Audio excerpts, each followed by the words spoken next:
Good afternoon, you're with me. I'm Nana Akua. This is GB News on TV, online and on digital radio. It's fast approaching 7 minutes after 4 o'clock.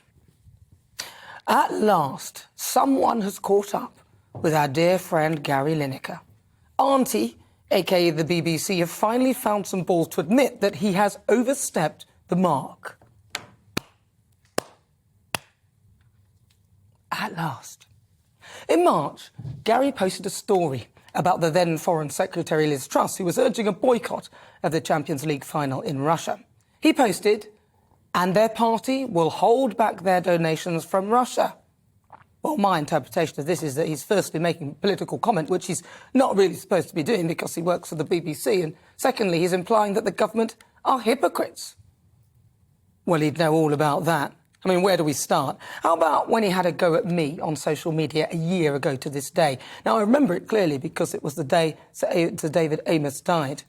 Now, Gary called me vile on social media, instigating a pylon to his 8.2 million followers because I dared to support Priti Patel's turn-back policy. He said, "I find it hard to imagine how anyone can show such a lack of empathy for our fellow human beings." Vile. Yet Gary is more than happy to go to the Qatar World Cup in December with Auntie to commentate in the very stadiums that hundreds of migrants died building. Where's his empathy for them? And when I wrote repeatedly to the BBC, to his boss, Philip Burney, to Tim Davie, and to the BBC Complaints Department, I was told, "We are very sorry to hear about the abuse and threats that you have received, which we clearly strongly deplore." Gary gave his own personal response to the views you expressed on the Jeremy Vine show on October the 15th on his own Twitter account. Gary is well aware of the social media guidelines, and there was no intention to provoke abuse.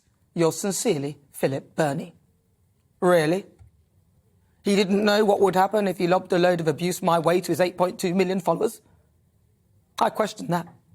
The BBC eventually closed down my complaint, hoping, I suspect, that I would, go away and that would be the end of it.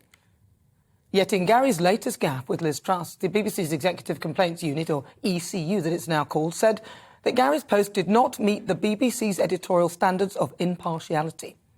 They said that Gary was one of the BBC's highest profile stars, and although not required to uphold the same standards of impartiality as the broadcaster's journalists, does have an additional responsibility because of his profile. Gary has yet to comment, which is unlike him. Well, if that was a breach, I want them to reopen my case. I bet he wishes I would go away. No chance, buddy. I demand an apology.